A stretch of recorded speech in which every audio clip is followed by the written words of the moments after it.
ኣብ ደቡብ ኣፍሪቃ በለላት ኣብ ልዕሊ ስደተኛታትን ደቡብ ኣፍሪቃ ካብ ዝተፈላለዩ ሃገራት ኣፍሪቃ ዝመጹ ስደተኛታትን ጠለብቲ ዕቑባን ብብዝሒ ዝነብሩላ ሃገር እያ።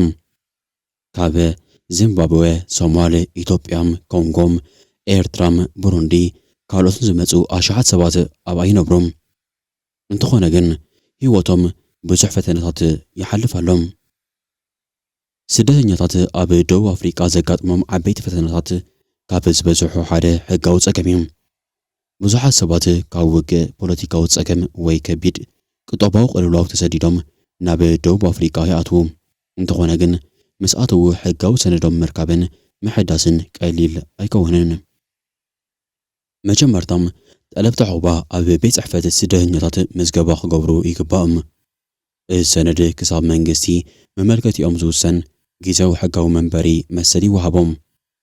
ግን ብብዝሒ መዓልቲ ሕፅረት ሰራሕተኛታት ብምምሕደራዊ ምድንጉዓት ምኽንያት ብዙሓት ስደተኛታት ኣዋርሕ ወይ ዓመታት ክጽበዩ ይግደዱ። ካልኣይ ፍቓድ ምሕዳስ እውን ካብቶም ዝኸበዱ ፀገማት እዮም። ኣብ ዝተወሰኑ ከተማታት ዘለዉ ቤት ፅሕፈታት ብብዝሒ ሰባት ስለ ዝተፀቕጡ ቆፀራ ንምርካብ ከቢድ ይኸውን። እዚ ድማ ገለ ሰባት ብፍቓዶም ከይሕደሱ ግዚኦም ክሓልፍ ይገብር። ፍቓድ ምስ ሓለፈ ድማ ኣብ ስራሕ፣ ኣብ ባንክ፣ ክራይ ገዛ ወይ ኣብ ምንቅስቓስ ዝተፈላለዩ ፀገማት ይፍጠሩ። ሰነዶም ኣብ ምሕዳስ ዘሎ ስደተኛታት ኣብ ገለ እዋናት ብፖሊስ ምርመራ ወይ ምትሓዝ ከጋጥሞም ይኽእል። ዋላ እኳ ሕጋዊ መሰል እንተሃለዎም እቲ ምድንጓይ ንባዕሉ ጭንቀትን ፍርሕን ይፈጥር። ደቡብ ኣፍሪቃ ልዑል መጠን ስእነት ስራሕ ካብ ዘለወን ሃገራት ሓንቲ ኮይና እዚ ኩነታት ንዜጋታት ጥራይ ዘይኮነስ እንኮላይ ንስደተኛታት እውን ይጸልዎም እዩ። ብዙሓት ስደተኛታት ስራሕ ንምርካብ ኣብ ከቢድ ውድድር ይኣትዉ። ኣብ ሓደ ወገን እቲ ሕብረተሰብ ወጻእተኛታት ስራሕ ይወስዱ ዝብል ስምዒት የልዕል እዩ። ሓደ ካብ ዓበይቲ ፀገማት ስደተኛታት ኣብ ዘይወግዓዊ ስራሕ ምስራሕ እዩ። ገለ ሰባት ኣብ ንኣሽቱ ድኳናት፣ ጽገና መካይን፣ ህንጻ፣ ቤት መግብን ካልኦት ዕዮታትን ይሰርሑ። እንተኾነ ግን እዚ ዓይነት ስራሕ ውሕስነት የብሉን። ውዕል ስራሕ ዝተወሰነ ደሞዝ ወይ መሰል ሰራሕተኛ ክረኽቡ ይሽገሩ። ብዙሓት ስደተኛታት ስራሕ ክረኽቡ ስለ ዝጽገሙ ዝተሓተ ደሞዝ ንኽቕበሉ ይግደዱ። ገለ ኣስራሕቲ እውን ነዚ ድኹም ኩነታት ተጠቂሞም ንስራሕተኛታት ካብቲ ዝግባእ ዝወሓደ ክፍሊት ክኸፍሉ ይኽእሉ። ብዙሓት ስደተኛታት ንስድራ ቤቶም ኣብ ዓዲ ገንዘብ ይልኹም።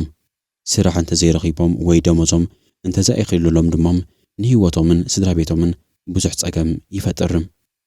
ገለ ሰባት ክራይ ገዛም፣ መግቢ፣ መጓዓዝያም ካልእ ወጻኢታት ንምሽፋን ይሽገሩ። ነዚ መፍትሒ ክኸውን ዝኽእል እቲ መንግስቲ ዝያዳ ዕድል ስራሕ ክፈጥር፣ ሕጋዊ ስርዓት ከመሓይሽ ከምኡውን መሰል ሰራሕተኛታት ክኽብር ይግባእ። ኣብዚ ሕጂ እዋን ኣብ ደቡብ ኣፍሪቃ ብዙሓት ስደተኛታት ዝቕመጡ ኮይኖም እንተኾነ ግን ገለ ካብኣቶም ብሰንኪ ሓሳብ ጽልኢ ወጻእተኛታት ጥቕዓትን ኣድልዎን የጋጥሞም ኣሎም።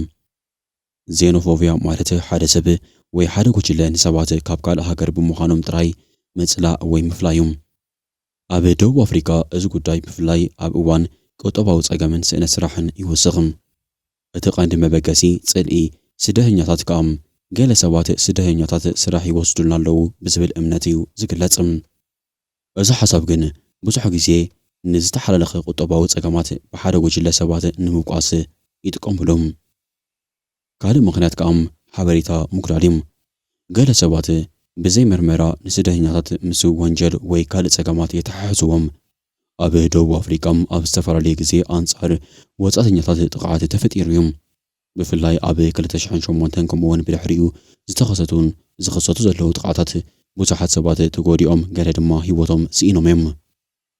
እዞም ፍጻሜታት ጉዳይ ጽልኢ ወጻእተኛታት ኣብ ዓለም ደረጃ ክዝረበሉ ገይሩ እዩ። ጽልኢ ስደተኛታት ኣብ ህይወት ሰብ ዓቢ ጉድኣት ዝገብር ኮይኑ ገለ ስደተኛታት ንግዶም ክዕፀዉ፣ ካብ ከባቢኦም ክሃድሙ ወይ ብፍርሒ ክነብሩ ይግደዱ። እዚ ድማ ንስድራ ቤታት ቆልዑ መጻኢ ህይወቶም ብኣሉታ ይጸልዎም። ኣብ ገለ እዋናት ጉዳይ ስደተኛታት ናይ ፖለቲካ መሳርሒ ይኸውን። ገለ መራሕቲ ወይ ጉጅለታት ንቁጠባዊ ፀገማት ኣብ ልዕሊ ወጻእተኛታት ክድርብዩ ይፍተኑ። ኣብዚ ጉዳይ ተራ ሚድያታት ልዑል ኮይኖም ሓበሬታታት ኣብ ምሕላፍ ሓላፍነታውያን ክኾኑ ይግባኦም። ምክንያቱ ዘይተረጋገፀ ሓበሬታ ጽልኢ ከተባብዕ ስለ ዝኽእል። ናይዚ ጉዳይ ከም መፍትሒ ዝለዓሉ ነጥብታት ኣለዉ። ንሳቶም ከዓ ሕጊ ኣንጻር ጽልእን ጥቕዓትን ብንጹር ክትግበር፣ ሰባት ትምህርቲ ብዛዕባ መሰላት ሰብን ሓቀኛ ኩነታት ስደተኛታትን ክመሃሮም፣ ዕድል ስራሕን ቁጠባዊ ዕቤት ንኽውስኽ ዝብሉ እዮም። እዞም ነጥብታት ግን መንግስቲ በይኑ ወይ ሕብረተሰብን በይኑ ዘይኮነስ ብሓበራዊ ስራሕን ምክብባርን እዩ ክህነፅ ዝኽእል። ካብ 2021 ጀሚሩ ኦፐሬሽን ዱዱላ ዝበሃል ህዝባዊ ምንቅስቓስ ኣብ ደቡብ ኣፍሪቃ ከም ዝተረኣየ ዝፍለጥ ኮይኑ ዱዱላ ዝበሃል ቃል ብቋንቋ ዙሉ ምጽፋፍ ወይ ምድፋእ ዝብል ትርጉም ዘለዎ እዩ። እዚ ምንቅስቓስ ብፍላይ ብዛዕባ ስደተኛታትን ስራሕን ድሕነትን ዝተኣሳሰሩ ጉዳያት ኣብ ሕብረተሰብ ዓቢ ክትዕ ፈጢሩ እዩ። ሓደ ካብቲ ዋና ምንቅስቓስ ናይዚ ጉጅለ ቁጠባዊ ፀገም እዩ። ደቡብ ኣፍሪቃ ከም ልዑል ስእነት ስራሕ ድኽነት ዘይምዕሩይ ቁጠባ ዘለዋ ሃገር ከም ምዃና መጠን ገለ ዜጋታት ድማ ስደተኛታት ኣብ ስራሕን ንግድን ዕድልና ይወስዱ ዝብል ስምዒት ብምልዓዓሎም እዞም ሓሳባት ድማ ኦፐሬሽን ዱዱላ ንኸስፋሕፍሕ ሓደ ምኽንያት ኮይኖም እዮም። ዕላማታት ኦፐሬሽን ዱዱላ ሓደ ስራሕ ንዜጋታት ደቡብ ኣፍሪቃ ክዕቅብ፣ ሕጋዊ ዘይኮኑ ስደተኛታት ክቆፃፀሩ ከምኡውን ፀገማት ወንጀል ድሕነትን ክንክዝ ዝብሉ እዮም። ኦፐሬሽን ዱዱላ ብፍላይ ኣብ ወፃተኛታት ዝተፈላለየ ተፅዕኖ ፈጢሩ እዮም። ገለ ስደተኛታት ብሰንኪ ፍርሒ ካብ ንግዶም ወይ ካብ ከባቢኦም ክወፁ ተገዲዶም፣ ንኣሹ ድኳናት ዘለዎም ሰባት እውን ኣብ ገለ እዋናት ምፅቕቓጥን ምፍራሕን ከጋጥሞም ከም ዝኽእል ተገሊጹ እዩ። ኣብዚ ጉዳይ ደገፍትን ተቃወምትን ዘለዉ ኮይኖም ደገፍቲ ኦፐሬሽን ዱዱላ ከምዚ ይብሎም፣ መንግስቲ ስርዓት ስደተኛታት ክቆፃፀር ኣይከኣለን፣ ስለዚ ህዝቢ ክነጥፍ ይግባእ ይብሎም። ተቃወምቲ ድማ ከምዚ ዓይነት ምንቅስቓሳት ባዕሎም ሕጊ ከተግብሩ እንተጀሚሮም ናብ ግፍዕን ኣድልዎን ከመርሕ ይኽእል ይብሎም። ጉዳይ ኦፐሬሽን ዱዱላ ካብ ማሕበራዊ ጉዳይ ናብ ፖለቲካዊ ክትዕ ተቐይሩሎም። ብዙሓት ተንተንቲ ከም ዝገለጽዎ መሰረታዊ ፀገማት ከም ስእነት ስራሕን ድኽነትን ብጽልኢ ወፃተኛታት ጥራይ ክፍታሕ ኣይከኣልን። መፍትሒ ንጉዳይ ስደተኛታት ብሕጊ ብዕድል ስራሕን ብግሉጽ ስርዓትን ክመጽእ ኣለዎም። መንግስቲ ሕጋዊ ስርዓት ስደተኛታት ከመሓይሽ ስራሕ ክፈጥር ከምኡውን መሰል ኩሎም ሰባት ከኽብር ይግባኦም። ብዙሓት ተንተንቲ ከም ዝገልጽዎም ንሓደ ሕብረተሰብ ንምምሕያሽ ዘድሊ ነገር ሓደ ጉጅለ ምውቃስ ዘይኮነስ ሱር ናይቲ ፀገም ብምፍታሕ ይብሎም። ስደተኛታት ኩሉ ግዜ ከም ፀገም ጥራይ ክረኣዩ የብሎምን፣ ምክንያቱም ብዙሓት ኣብ ቁጠባ ሕብረተሰብን ባህልን ኣወንታዊ ኣበርክቶ ይገብሩ እዮም። ብዙሓት ስደተኛታት ይሰርሑም፣ ግብሪ ይኸፍሉም፣ ንግዲ ይጅምሩ፣ ከምኡውን ኣብ ዕድጋ ሃገር ንጥፈት ይፈጥሩ። ንኣሹ ድኳናት፣ ቤት መግብታት፣ ናይ ጽገና ኣገልግሎት፣ ካልእ ንግድታት ንኸባቢ ህዝቢ ዘድሊ ኣገልግሎት ይህቡ እዮም።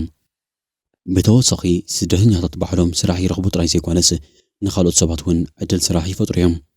ንኣሹ ንግዲ ምስ ዓበያ ሰራሕተኛታት ይቆፅሩ፣ ኣብ ከባቢ ድማ ቁጠባዊ ንጥፈት ይውስኽ። ስደተኛታት ምስ ዝተፈላለዩ ባህልታት፣ ቋንቋታት፣ ልምድታትን ይመፁ። እዚ ድማ ሕብረተሰብ ነናሓድዱ ክፈላለጥ፣ ክመሃሃር፣ ፍልላዩ ከኽብር ዕድል ይህብ።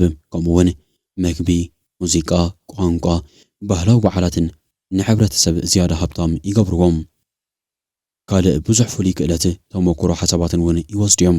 ንኣብነት ኣብ ንግዲ፣ ቴክኖሎጂ፣ ህንፃ፣ ጥዕናን ካልእ ዓውድታትን ኣበርክቶ ይገብሩ። እዚ ድማ ንዕቤት እታ ሃገር ዝሕግዝ ሓደ ዓብዪ ኣካል እዩ። ኣብ ቀጻሊ እንታይ ክኸውን ይኽእል እንተኢልና እዚ ስእነት ስራሕ ዘስዓቦ ውጥረት እንተዘይተፈቲሑ እቲ ዘሎ ግጭት ኣብ መንጎ ዜጋታትን ስደተኛታትን ብዕፅፊ ክውስኽ ይኽእል። ኣብ መጻኢ መንግስቲ ደቡብ ኣፍሪቃ እውን ኣብ ጉዳይ ስደተኛታት ዝያዳ ቁፅፅር ክገብር ይኽእል። እዚ ማለት ሕጋዊ ሰነዳት ዝያዳ ምርመራ ይግበር፣ ዘይሕጋዊ ምእታው ክቆፃፀሩን ከምኡውን ስርዓት ፍቓድ ስራሕን መንበርን የመሓይሽ። እንተኾነ ግን ዝበዝሑ ተንተንቲ ከም ዝገልጽዎም ሕጊ ክትግበር ከሎም መሰል ሰብ ክኽበር ኣለዎ፣ ከምኡውን መፍትሒ ኣብ ምፍላይ ዘይኮነስ ኣብ ሕጋዊ ስርዓት ስራሕ ምፍጣርን ምክህባርን ይብሎም።